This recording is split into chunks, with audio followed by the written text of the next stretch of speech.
Hello everyone, welcome to my YouTube channel English literature zone. आज के video में हम लोग नज़ीम इज़्ज़कील एज ए पोइट पढ़ेंगे।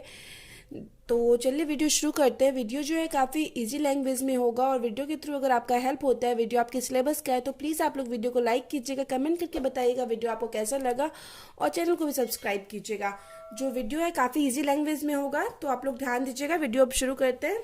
Nazim Ezekiel is known as an Indian Jewish poet, playwright, editor and art critic. जो Nissim इज़्ज़की हैं, Indian Jewish poet यानी यहूदी, ज्वेइश यानी यहूदी होता है, तो यहूदी पोएट थे, प्लेराइट थे, एक धर्म है यहूदी अलग तरह का, प्लेराइट नाटककार थे, एडिटर थे और आर्ट क्रिटिक थे। He occupies a very high rank as a writer of Indian English poetry.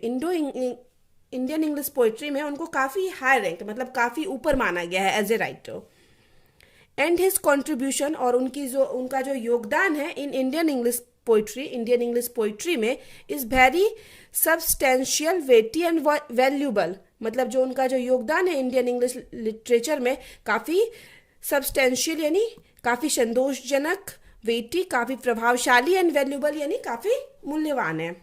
As a literary personalities, he has contributed immensely through his poems and writing. As a literary, एक साहित्यिक personality के मतलब तरह as a मतलब literary personalities काफ़ी ज़्यादा योगदान दिए हैं अपने पोएम्स और राइटिंग के थ्रू। वो he has publish 7 collection of verse, मतलब कलेक्शन ऑफ वर्स मतलब कविताओं का जिसमें संग्रह हो, वैसे 7 कलेक्शंस वो पब्लिश्ड किए हुए हैं।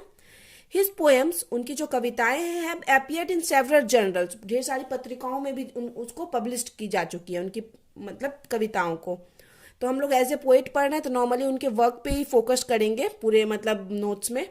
द ग्रेट क्रिटिक, एक महान क्रिटिक है, Bruce King writes, Bruce King उनके बारे में लिखते हैं, Ezekiel brought a sense of discipline, self criticism and mastery of Indian English poetry. तो इज़्ज़कील जो है ना, भारतीय मतलब इंग्लिश पोइट्री में अनुशासन लाते हैं, डिसिप्लिन लाते हैं, सेल्फ क्रिटिसिज्म आत्मालोचन लाते हैं। आत्मालोचना मतलब खुद को जज करना, खुद के वर्क को जज करना, and mastery of Indian English, और निपुणता लाते हैं इंडियन इंग्लिश पोइट्री में जो इज़्ज़कील है। He was the first Indian poet to have such a professional attitude, मतलब एज ए प्रोफेशनल पोएट पहले इंडियन पोएट थे जिनका एज ए मतलब प्रोफेशनल एटीट्यूड था पोएट्री को लेके। अब आगे है, इज़्ज़कील वॉज बॉर्न इन मुंबई। इज़्ज़कील का जन्म जो हुआ था मुंबई में हुआ था इन 1924 में, इन ज्वेइश फैमिली, यहूदियों के परिवार में हुआ था।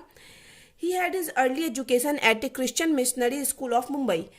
क्रिश्चियन मिशनरी स्कूल मुंबई में उनका शुरुआती एजुकेशन हुआ। एज ए ज्वे मतलब एज ए यहूदी, he found himself in alien surroundings in schools. School में वो क्या है ना, खुद को सबसे अलग पाते थे, क्योंकि वो स्कूल में मतलब नॉर्मली क्रिश्चियन स्कूल है, ईसाइयों का स्कूल है, और वहाँ पे वो अकेले मतलब यहूदी थे, तो इस वजह से सबसे अलग खुद को पाते थे स्कूल में। After completing his study in Mumbai, और अपनी पढ़ाई मुंबई में कंप्लीट करने के बाद, ही वेंट टू इंग्लैंड, वो इंग्लैंड जाते हैं, to study at Birkbeck College London, मतलब इंग्लैंड के बर्थबैक कॉलेज लंदन में पढ़ाई करने के लिए वो जाते हैं England.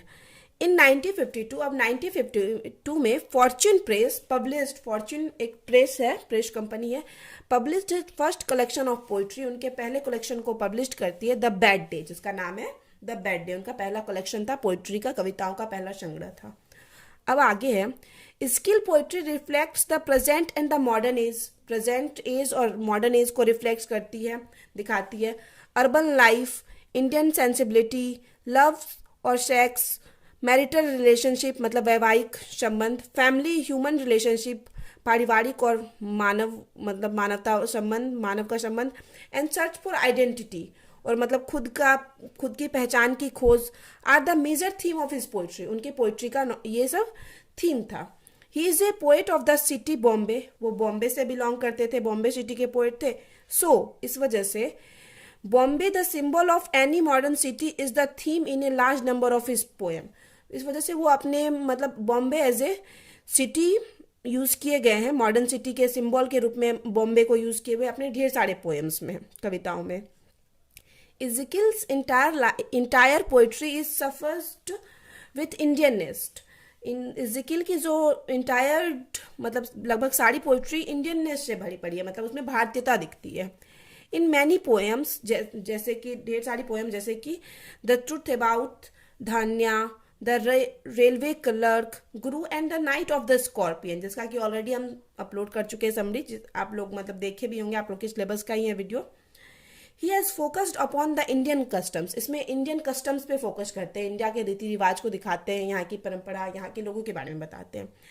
The hypocrisy of Indian गुरु जो होते हैं एंड संत, इंडियन गुरु और संत के हिपोक्रेसी यानी पाखंड को दिखाते हैं. इज रिवील्ड इन गुरु जो उनकी पोएम है उसमें ये पाखंड को दिखाते हैं इंडियन सेंट के. In the night of the scorpion, अब जो उनकी काफी फेमस पोएम है night of the scorpion, the poet throws light on Indian superstitions, मतलब इंडियन के सुपरस्टिशंस यानी अंधविश्वास को दिखाते हैं नाइट ऑफ स्कॉर्पियन में.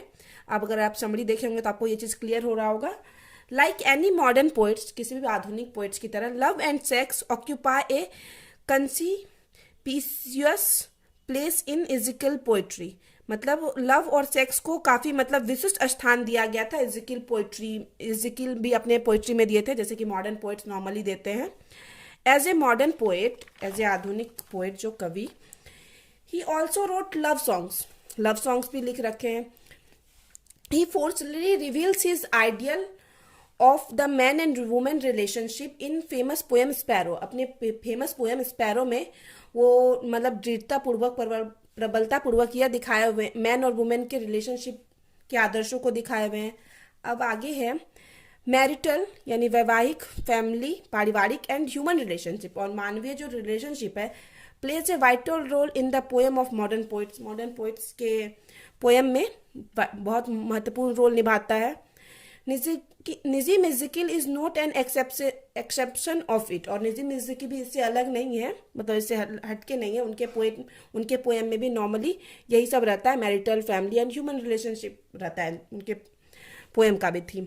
ही has compose some very fine poems out of common and ordinary characters and situations. तो वो क्या किया ना, is very compose very fine poems, मतलब कुछ बहुत अच्छा पोएम्स कंपोज किए हुए हैं आउट ऑफ कॉमन, जिसमें कि कॉमन सामान्य और ऑर्डिनरी समान कैरेक्टर्स और परिस्थितियों को दिखाए हुए हैं. मतलब नॉर्मल सी चीज़ को यूज़ करके, नॉर्मल ऑर्डिनरी चीज़ को या फिर कॉमन समान चीज़ को यूज़ करके वो काफ़ी अच्छा पोएम, बहुत सारा अच्छा पोएम बनाए हुए हैं. Case study, to a certain lady, division, to night, a marriage and song to be shouted at are best example of it. और यही मतलब इस टाइप के पोइट्री का बेस्ट एग्जाम्पल दिया हुआ है, 5 पोइट्री दिया हुआ है जो दिखाया गया कि जो नॉर्मल चीज़ से भी वो काफ़ी मतलब अच्छा पोएम बनाए हुए हैं, नॉर्मल चीज़ को भी यूज़ करके अपने पोएम में. अब आगे इन द पोएम इन टाइटल्ड, अब एक पोएम का टाइटल दिया हुआ है ज्वेइस वेडिंग इन बॉम्बे, उनका पोएम है. He frankly describes what happen on the marriage day.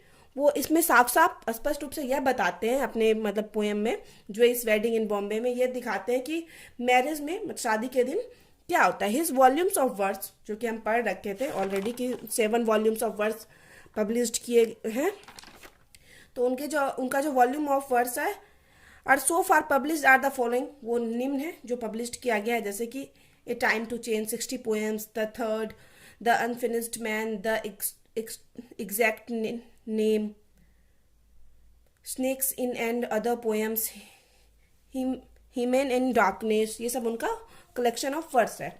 आगे है Nissim Ezekiel was much influenced with German poet. Nissim Ezekiel जो है German poet Rainer Maria Rilke से काफ़ी प्रभावित थे, एंड आयरिश पोएट, और आयरिश पोएट जो है W.B. Yeats and also with T.S. Eliot. मतलब ये इन तीनों से जो निज़ीम इज़िकिल है काफ़ी ज़्यादा प्रभावित थे. And he has been awarded the prestigious साहित्य अकेडमी अवार्ड इन 1983 में उनको प्रतिष्ठित साहित्य अकेडमी अवार्ड भी मिला. फॉर हिज पोइट्री कलेक्शन, उनके पोइट्री कलेक्शन के लिए भी ये अवार्ड उनको मिला है, जो कि है लेटर डे स्लम. अब आगे सो नाउ, अब हम लोग हम लोग कह सकते हैं that Nissim Ezekiel is one of the outstanding figure of Indian English literature. Indian English literature के one of the outstanding figure है. As a poet no one can be compared with him India, और as a poet, as a कवि, उनको मतलब किसी के साथ compare नहीं किया जा सकता है इंडिया में। इंडियन इंग्लिश लिटरेचर, जो भारतीय इंग्लिश साहित्य है, इज हाईली इंडप्टेड टू निज़िम इज़्ज़की, काफ़ी ज़्यादा ऋणी रहेगा निज़िम इज़्ज़की का, एंड हिज लिटरेरी वर्क, और उनके साहित्यिक वर्क का। तो यहाँ पे वीडियो खत्म होता है। वीडियो अगर आपको अच्छा लगा कि सिलेबस का वीडियो के थ्रू आपका हेल्प हुआ है तो प्लीज़ आप लोग वीडियो को लाइक कीजिए, चैनल को सब्सक्राइब कीजिए, कमेंट करके बताइए वीडियो आपको कैसा लगा। तो मिलते हैं नेक्स्ट वीडियो में नेक्स्ट टॉपिक के साथ।